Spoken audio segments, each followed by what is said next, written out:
पटना में जेडीयू सांसद संजय कुमार झा ने कहा कि प्रधानमंत्री ने युवाओं को संदेश दिया है।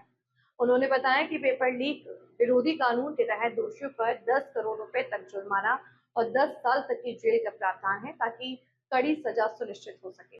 प्रधानमंत्री जी डायरेक्ट कम्युनिकेट किए हैं, आप लोग खुद देखा है, युवाओं से, और कैबिनेट से बिल पास करके जो पेपर लीक से इशू जो बिल आया है कि 10 करोड़ रुपया और 10 साल का सजा होगा, एक स्ट्रिंजेंट लॉ जो हार्शेस्ट पनिशमेंट मिल सके जो इस काम में रहता है, और जो भी इसमें रिफॉर्म करना है वो सरकार इसमें करने के लिए तैयार है। मेरे ख्याल से सरकार बहुत संवेदनशीलता से सारे इशू को एड्रेस की है, और प्रधानमंत्री जी डायरेक्ट फ्रंट से सारी चीज़ों को देखते हुए कम्युनिकेट कर रहे हैं।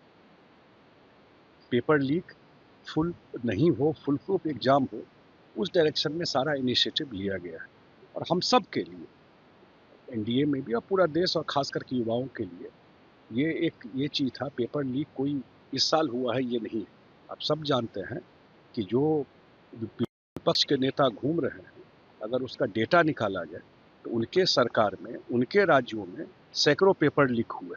हमको नहीं लगता आज तक कभी उस इशू को एड्रेस करने का भी कोशिश, और अब प्रधानमंत्री जी खुद इस चीज़ को एड्रेस कर रहे हैं।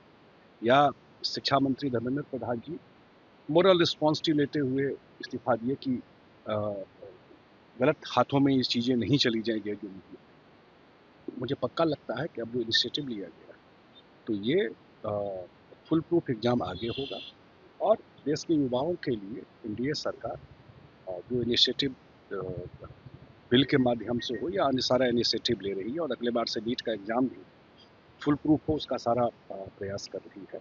और पहले भी मैंने कहा था कि जब ये जानकारी आई तो सरकार ने कोई कवर अप करने का कोशिश नहीं किया, ढकने का कोशिश नहीं किया।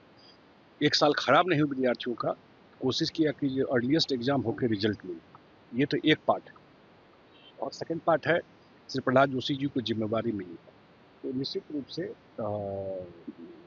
जो कुछ इनिशिएटिव लिया जा रहा है इसके रिफॉर्म को लेकर, शिक्षा में धर्मेंद्र प्रधान जी ने भी, और केंद्र के सरकार ने न्यू एजुकेशन पॉलिसी से लेकर के नए इंस्टीट्यूशन खोलने से लेकर के बहुत सारे इनिशिएटिव सरकार के द्वारा लिया गया है। तो मेरे ख्याल से बहुत एबल आदमी है, और निश्चित रूप से शिक्षा विभाग को उनको जवाबदेही दी गई है, और जो सरकार का जो प्रधानमंत्री जी का भी सारा इशू है वो एड्रेस करेगा।